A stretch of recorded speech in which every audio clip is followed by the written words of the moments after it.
Saudara-saudari terkasih dalam Kristus, hari ini Minggu 6 Agustus 2023 merupakan pesta Yesus menampakkan kemuliaannya. Bacaan dibawakan oleh Teresia Natalia dan Marieta Evelyn. Mazmur dilantunkan oleh Nana Puspadewi dan renungan ditulis oleh Robertus Suparjo. Selamat menekuni sabda Allah. Marilah mewujudkan kebaikan bersama untuk hidup dalam damai dan sejahtera.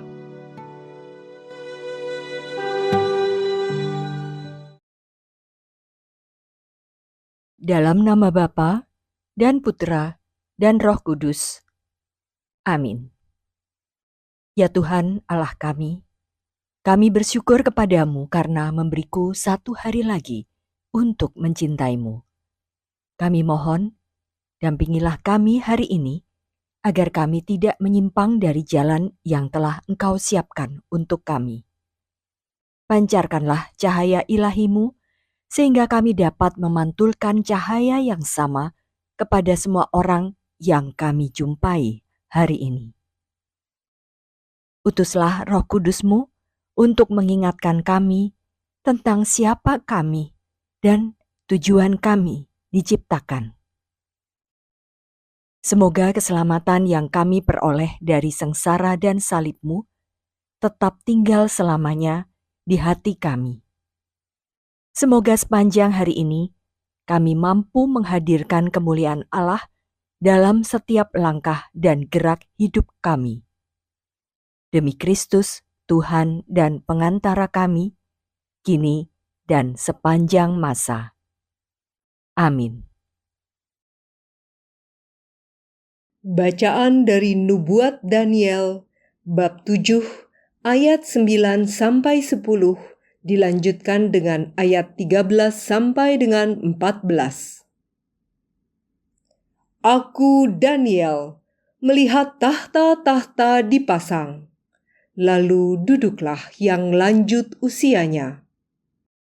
Pakaiannya putih seperti salju, dan rambutnya bersih seperti bulu domba. Tahtanya dari nyala api, roda-rodanya dari api yang berkobar-kobar. Suatu sungai api timbul dan mengalir dari hadapannya. Beribu-ribu melayani dia, beratus-ratus ribu berdiri di hadapannya. Lalu duduklah majelis pengadilan dan dibukalah kitab-kitab. Aku terus melihat dalam penglihatan itu. Tampak dari langit bersama awan gemawan seorang serupa anak manusia. Ia menghadap Dia yang lanjut usianya itu, dan ia dihantar ke hadapannya. Kepada Dia yang serupa anak manusia itu diserahkan kekuasaan dan kemuliaan dan kekuasaan sebagai Raja. Maka segala bangsa, suku, dan bahasa mengabdi kepadanya. Kekuasaannya kekal adanya, dan kerajaannya tidak akan binasa. Demikianlah sabda Tuhan.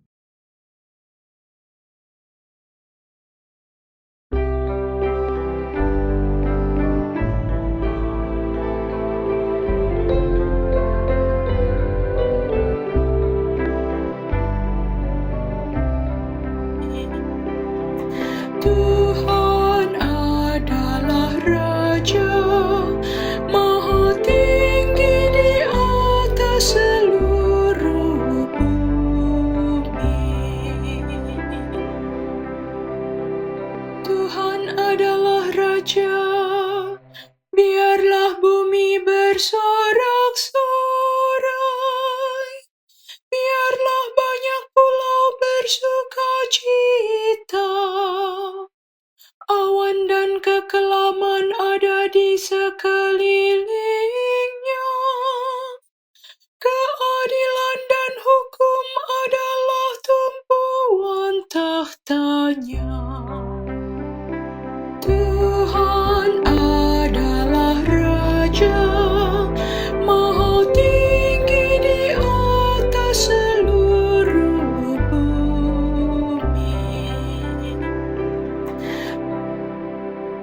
gunung-gunung luluh laksana lilin di hadapan Tuhan. Di hadapan Tuhan semesta alam. Langit memberitakan keadilan-Nya, dan segala bangsa melihat kemuliaan-Nya.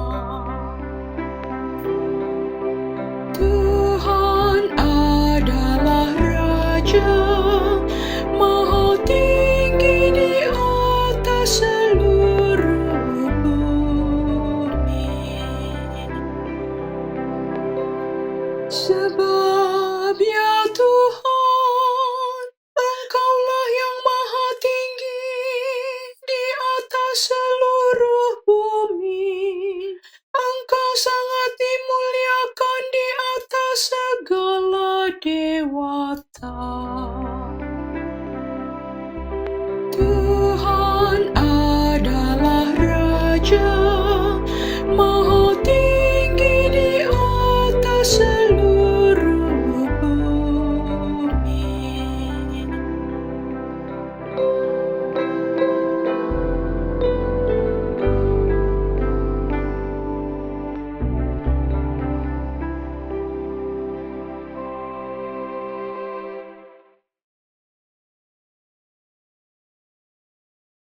Bacaan dari surat kedua Rasul Petrus, bab 1, ayat 16 sampai dengan 19. Saudara-saudara, kami tidak mengikuti dongeng-dongeng isapan jempol manusia ketika kami memberitakan kepadamu kuasa dan kedatangan Tuhan kita Yesus Kristus sebagai Raja. Tetapi kami adalah saksi mata dari kebesarannya. Kami menyaksikan bagaimana Ia menerima kehormatan dan kemuliaan dari Allah Bapa ketika suara dari Yang Maha Mulia datang kepadanya dan mengatakan, "Inilah anak yang kukasihi, kepadanyalah aku berkenan." Suara itu kami dengar datang dari surga ketika kami bersama-sama dengan Dia di atas gunung yang kudus. Dengan demikian, kami makin diteguhkan oleh firman yang telah disampaikan oleh para nabi. Alangkah baik kalau kamu memperhatikannya sama seperti memperhatikan pelita yang bercahaya di tempat yang gelap sampai fajar menyingsing, dan bintang timur terbit bersinar di dalam hatimu. Demikianlah sabda Tuhan.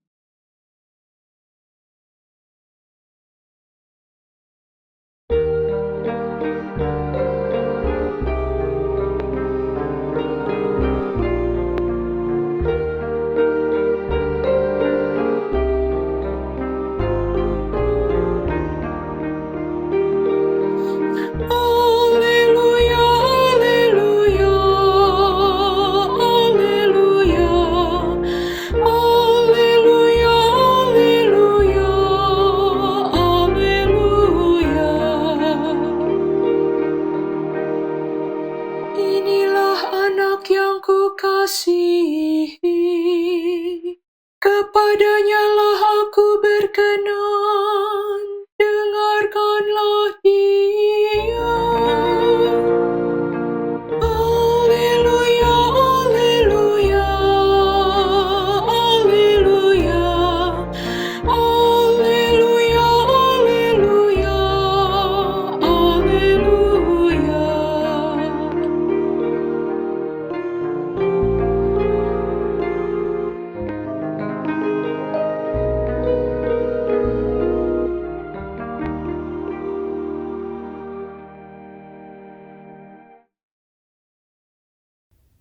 Inilah Injil suci menurut Matius, bab 17 ayat 1 sampai dengan ayat 9. Sekali peristiwa, Yesus membawa Petrus, Yakobus, dan Yohanes saudaranya, dan bersama-sama mereka ia naik ke sebuah gunung yang tinggi. Di situ mereka sendirian saja. Lalu Yesus berubah rupa di depan mata mereka. Wajahnya bercahaya seperti matahari, dan pakaiannya menjadi putih bersinar seperti terang. Maka tampak kepada mereka Musa dan Elia sedang berbicara dengan Yesus. Kata Petrus kepada Yesus, "Tuhan, betapa bahagianya kami berada di tempat ini.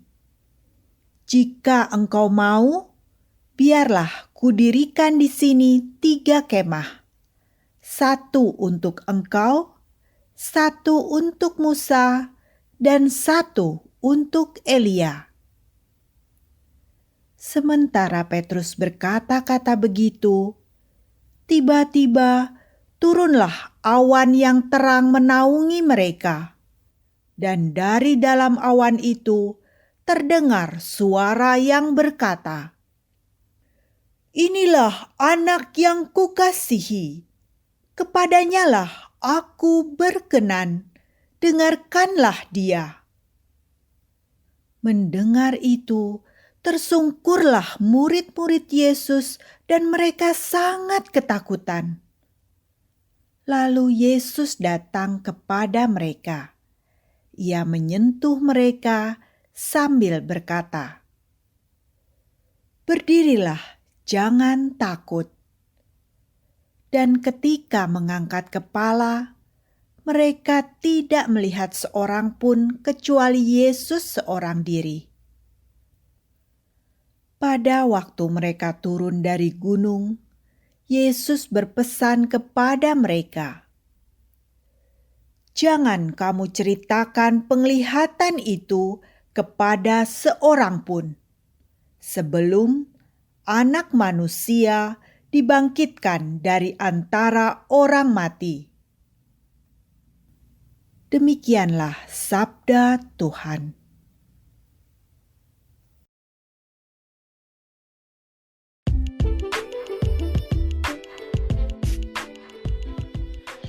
Memandang dalam iman kemuliaan Tuhan. Renungan dibawakan oleh Bernadette Esther.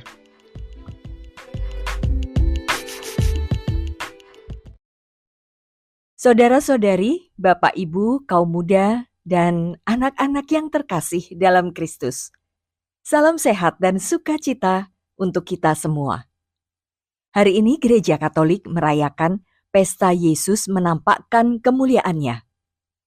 Peristiwa itu terjadi ketika Yesus sedang berdoa di atas gunung. Wajah Yesus berubah. Pakaiannya berkilau-kilauan dan tampak juga Nabi Musa dan Elia. Injil hari ini mengisahkan peristiwa yang sangat indah, bagaimana Yesus menampakkan kemuliaannya kepada murid-muridnya. Tidak semua murid diajak ke gunung yang tinggi itu. Hanya Petrus, Yakobus, dan Yohanes. Di puncak gunung itu, Yesus menampakkan kemuliaannya bersama Musa dan Elia. Peristiwa ini disebut dengan transfigurasi Kristus, yaitu peristiwa pernyataan Kristus sebagai anak Allah dengan tubuh kemuliaannya. Bagi Petrus, Yakobus, dan Yohanes yang melihat suasana yang begitu luar biasa itu, Yesus berubah, atau dalam bahasa Yunani, metamorfo, memperlihatkan kemuliaannya dengan wajah bersinar seperti matahari, dan pakaiannya putih bersinar terang, dan sedang bersama-sama dengan Musa dan Elia. Dalam kekagumannya dan terpesonanya dengan peristiwa itu, Petrus mengatakan, "Tuhan, alangkah indahnya kalau kita tinggal di sini. Kita mau membangun 3 kemah. satu untuk engkau, satu untuk Musa, dan satu untuk Elia. Tampaknya dalam situasi itu, Petrus tidak lagi memikirkan dirinya sendiri. Di akhir Injil, dinyatakan bahwa Yesus melarang para murid untuk menceritakan peristiwa yang baru saja mereka alami. Jangan kamu ceritakan penglihatan itu kepada seorang pun sebelum Anak Manusia dibangkitkan dari antara orang mati. Paus Benediktus XVI mengatakan bahwa peristiwa itu meneguhkan juga iman para rasul yang masih tetap lemah sesudah turun dari gunung. Peristiwa penampakan merupakan cara Yesus mempersiapkan para murid untuk mengikuti jalan penderitaan salib yang akan dijalani oleh Yesus. Pengalaman itu menjadi bekal bagi para murid dalam menjalankan tugasnya di kemudian hari. Oleh karena itu, kisah itu mengingatkan kita bagaimana keadaan ini menjadi suatu kesaksian yang berharga bagi pengabaran Injil yang dilakukan oleh Petrus yang menyatakan, "Sebab kami tidak mengikuti dongeng-dongeng isapan jempol manusia. Kami adalah saksi mata kebesarannya." 2 Petrus 1 ayat 16-19. Dari sini kita dapat melihat bahwa Petrus telah memberikan kesaksian bahwa Yesus Kristus bukanlah kisah fiktif atau dongeng yang dikarang-karang oleh gereja, sebab ia telah menjadi saksi mata kemuliaan Kristus baik sebelum dan sesudah kematiannya. Saudara-saudari, Bapak Ibu, kaum muda, dan anak-anak yang terkasih dalam Kristus. Dalam perjalanan hidup beriman dan pelayanan kita juga sering kali mengalami salib Yesus itu. Maka kita perlu mengangkat wajah kita dan memandang dalam iman kemuliaan Tuhan yang telah diperlihatkan di atas gunung. Perjumpaan Yesus dengan Musa dan Elia dalam peristiwa itu mengungkapkan bahwa ia menyempurnakan Taurat dan ajaran para nabi. Mendengarkan dan berpegang padanya menjadi jalan orang beriman mencicipi kemuliaan Allah juga di masa sekarang ini. Pada hari yang penuh kegembiraan dan keagungan ini pula, iman kita semakin diteguhkan bahwa Yesus adalah Anak Allah dan kita disadarkan bahwa doa yang adalah sarana kita untuk berkomunikasi dengan Tuhan mampu membawa perubahan dalam hidup kita. Selamat merayakan pesta penampakan kemuliaan Tuhan Yesus. Berkah dalam, Tuhan memberkati kita semua. Marilah kita berdoa. Allah Bapa kami, kepadamu kupersembahkan hari ini. Kuhunjukkan semua doa, pikiran, perkataan, tindakan, maupun suka dukaku hari ini dalam kesatuan dengan Putramu Yesus Kristus yang senantiasa mempersembahkan dirinya dalam Ekaristi bagi keselamatan dunia. Kiranya Roh Kudus yang menjiwai Yesus juga menjadi pembimbing dan kekuatanku hari ini, sehingga kami siap sedia menjadi saksi kasih-Mu. Demi Kristus dan pengantara kami, kini dan sepanjang segala masa. Amin. Dalam nama Bapa dan Putra dan Roh Kudus. Amin.